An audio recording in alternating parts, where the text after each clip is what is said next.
Bienvenue dans Slow Marketing, le podcast du marketing qui ne veut pas finir comme les dinosaures. C'est le premier podcast dédié à la transition environnementale dans le marketing. Je suis Anaïs, experte en marketing digital.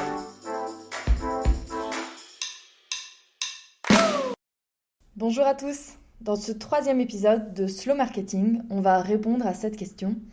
Pourquoi faire du marketing durable aujourd'hui ? Alors, si vous êtes arrivé jusqu'ici, la réponse peut vous sembler évidente. Voire même, la question peut sembler absurde. On n'a tout simplement pas le choix. Pour vous donner quelques chiffres, aujourd'hui, l'empreinte carbone moyenne d'un Français est de 10 tonnes de CO2 par an. L'objectif fixé par l'accord de Paris est de 2 tonnes par citoyen d'ici 2050. Pour arriver à cet objectif, tout le monde doit faire un effort et à tous les niveaux. Le marketing et la communication ont un grand rôle à jouer à la fois sur les produits et services dont ils font la promotion et sur les moyens utilisés pour en faire la promotion.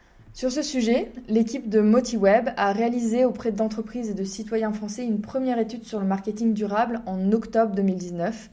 Elle date un peu, mais on peut en retirer cette information suivante. 2 répondants sur 3 considèrent que le marketing a un impact négatif sur l'environnement. Seulement voilà, malgré l'urgence climatique, tout le monde n'est pas prêt à passer à l'action. J'ai donc réfléchi à plusieurs raisons, autres que sauver la planète, pour passer à un marketing responsable et durable pour son entreprise. La raison numéro 1, et selon moi la plus importante, en tout cas celle qui parle le plus aux entrepreneurs et aux chefs d'entreprise, la réduction des coûts.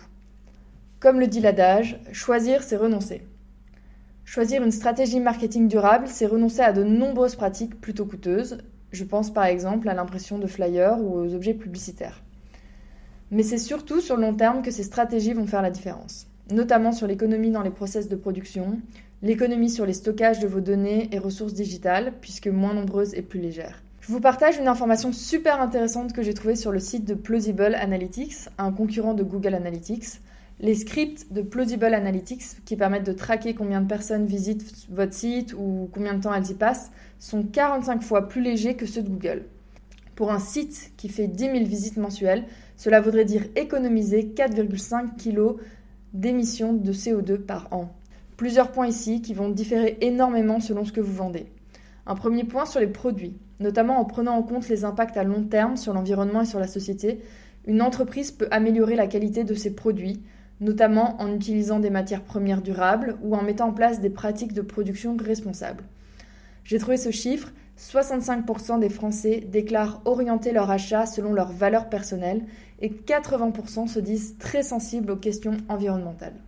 Ensuite, pour les services, notamment digitaux, mais aussi pour les campagnes d'acquisition qui les accompagnent, réduire l'impact environnemental de nos interactions clients en ligne passe principalement par le poids des fichiers en ligne. Chaque image sur votre site internet, chaque vidéo publiée sur vos réseaux, voire même chaque signature d'email, tout ceci a un poids et un impact environnemental liés. En allégeant le poids de vos ressources grâce à la compression, vous allez non seulement réduire leur impact environnemental, mais en plus améliorer l'expérience de vos clients. Votre site chargera plus vite, votre vidéo n'aura pas de problème à être regardée depuis un mobile avec une connexion moyenne, bref, tout ira plus vite. J'irai même plus loin. Cela peut améliorer l'efficacité de vos campagnes marketing, notamment le référencement qui est fortement impacté par la vitesse de chargement des pages de votre site internet.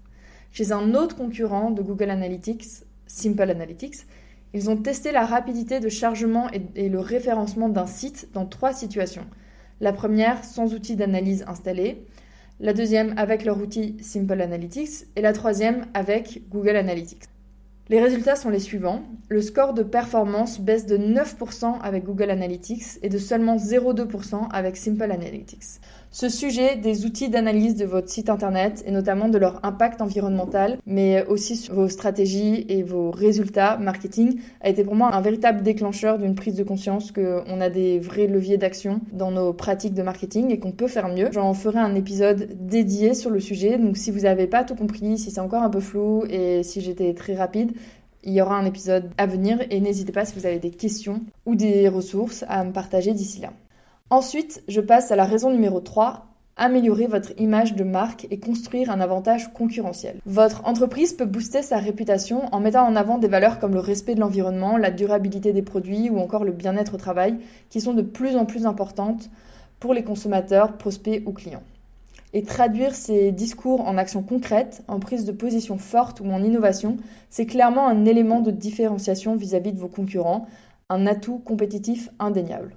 Parallèlement, selon l'étude Responsabilité, éthique et durabilité, 26% des Français seulement estiment que les marques communiquent suffisamment sur les engagements. Donc il y a clairement une prise de parole à prendre ici sur ces sujets. Raison numéro 4, attirer et fidéliser vos collaborateurs. En mettant en place une stratégie de marketing durable, une entreprise peut attirer et fidéliser des employés qui partagent les mêmes valeurs et qui sont engagés dans la durabilité.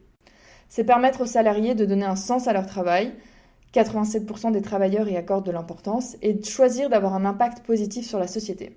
Selon le baromètre des enjeux RSE qui date de 2017, 71% des personnes interrogées pensent que leurs entreprises devraient s'engager plus qu'elles ne le font aujourd'hui sur les sujets environnementaux et sociaux.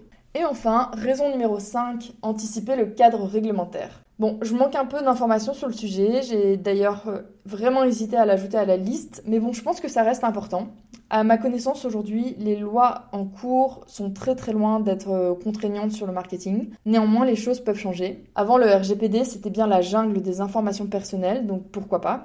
D'ailleurs, à ce sujet, si vous avez plus d'informations sur le cadre réglementaire, sur la RSE et comment ça peut impacter le marketing, et peut-être comment ça va pouvoir évoluer dans les prochaines années, je suis preneuse. Donc n'hésitez pas à me contacter. C'est tout pour aujourd'hui. Rendez-vous la semaine prochaine pour un nouvel épisode. Si tu ne veux rien louper, abonne-toi à la newsletter Slow Marketing ou à mon compte LinkedIn Anaïs Baumgarten. Tous les liens sont dans la description. Je vais ajouter aussi tous les liens des études et des ressources citées. Merci pour ton écoute. À très vite sur Slow Marketing.